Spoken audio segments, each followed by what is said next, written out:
Let's take a look at this image.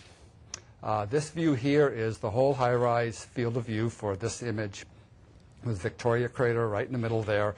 It's about a little over 4 miles across. Let's zoom in here on the crater. So here is the crater zoomed in a little bit closer, and this is again about less than a mile across, but a big crater compared to the rover. Let's zoom in one more time towards the region of that box right there. Okay, and now we can see the rim of the crater. We can see some of the layers. We can see something else that looks like a funny boulder sitting on the edge of it there. And let's zoom in one. Yeah, there we go. There's opportunity. We see the rover tracks. These images are posted on the web, so you can get a better view of the details in this. It might not come through on TV. But zooming in one more time, here is a very, very, very tiny piece of one image that shows the rover itself, which again looks like a boulder with some strange bumps on it and a shadow. And then we also see this dark extension off to the lower right. That's actually the shadow of the camera mast with PanCam, whose fantastic images we'll see here shortly. So it was nice to take a picture. PanCam wasn't taking a picture as we took its picture. It was on its way to another spot. But it's a nice shot anyhow. Okay, we also, let's go to the flyover video we have here. We also have color coverage in the very center of our field of view. This is enhanced color, not quite natural color. But we were lucky enough to get the crater entirely within the color swath. We're zooming in here now. The blue swath there is the rover again, bluish swath and the shadow. And what we're going to do here is to take a little simulated helicopter tour around the rim of this crater in order to just do a little reconnaissance prior to the rover doing its more detailed reconnaissance. So we are now moving south along the west edge of the rim of the crater. We can see the shadows cast by the cliffs that are up to several hundred feet high. If you look on the crater floor, you can see some boulders. Those are typically 3 to 6 to 9 feet in diameter, the largest ones being comparable in size to the rover. Maybe we'll see the rover drive up to some of them and check them out more closely. Here we see the sunlit cliffs exposing the layered sequence. There's a crater there that we'll hear more about later.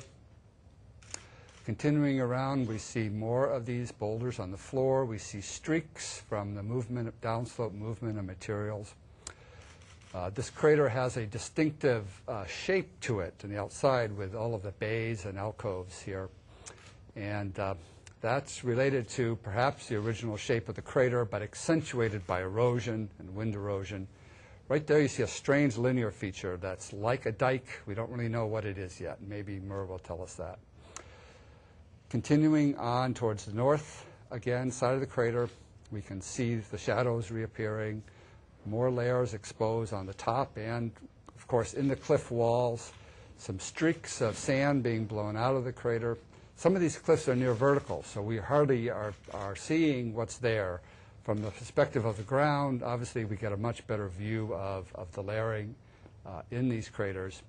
What I'm going to do is show you a video that merges the low-resolution black and white view that Steve just showed you with the very first pieces of the high-resolution color view that we've been obtaining with the panoramic camera. So if we could go ahead and start the video. So here's the low-resolution black and white view. The far rim of the crater here is a half a mile away, remember? And here's the two pieces that we have down from the spacecraft so far. Going off to the right, we'll zoom in to a small crater about 60 feet in front of us, and this is about 25 to 30 feet across. It's called Sputnik, and you can see how there's a little hole in the ground here. We'll start panning across it, and some of the ejecta and rocks have been dug up right on the rim of Victoria. You can see this beautifully in the high-rise image. We're panning across now to the actual rim of Victoria. We see many rocks and layers that are reminiscent of what we saw at Eagle Crater and in the upper levels of Endurance Crater, but we're seeing much deeper into the topography here, of course. And then the first dramatic promontory Cabo Frio here. That stack of beautifully layered rocks is approximately 50 feet high. To give you a sense of scale, we can magically, with the help of JPL computer graphics, put the rover into the scene. There it is at the top of the promontory to the correct scale. And that rover is about 5 feet tall, about as tall as a typical 10-year-old kid for scale. We'll pan back here. We'll put the rover in the near field, again, about 5 feet tall for scale, so you can get a sense of the size of this enormous hole in the ground. We'll keep the rover there as we pan back, again, looking all the way across half a mile to the distant rim, and we'll zoom in to the other side, the Cape Verde side of the outcrop that we're seeing. So here we are looking across Duck Bay, the place that these images were taken from back on Sol 952 when we arrived at Victoria Crater. Again, you're seeing the upper layers, very reminiscent of what we saw in Endurance and Eagle, but of course we're really excited to be able to see much deeper into the Martian subsurface than we could before.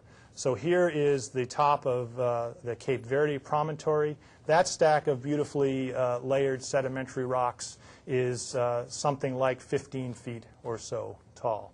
So again, for scale, to give you a sense of the depth here and the size, we can put a computer-generated model of the rover up onto Cape Verde. There it is. And in fact, that's approximately where Opportunity is today. We've driven out to near the end of this promontory. We're going to make some detailed chemical measurements and acquire another large panorama from this location in color. We actually have this entire product in color with the pan cams. It's on the rover. We know it's there in the rover's flash memory. We're going to be slowly dribbling it down to Earth over the next few weeks. Remember, Mars is on the opposite side of the sun now, and so we have very low downlink rates. It takes a long time to get data down. I want to show one more still, and that is a zoom-up view of Cape Verde where I've enhanced the image to bring out the subtle details in the shadowed areas. And even though it's kind of hard to see on the television, you can look at the image that we've released on the web, put it on your own computer, zoom way up, and really enjoy the megapixels. You'll see that there are just some phenomenal, beautifully layered, bedded sedimentary rocks in this stack of outcrop. We're extremely excited to see these, and we're really excited to see changes in the sedimentary layers through the outcrop, because changes in the layering mean changes in the environment. And so we know that there's some real potential in these images to do the kinds of things that Steve was talking about, figuring out the history of this area and how it relates to the whole traverse that we've taken on Opportunity to date.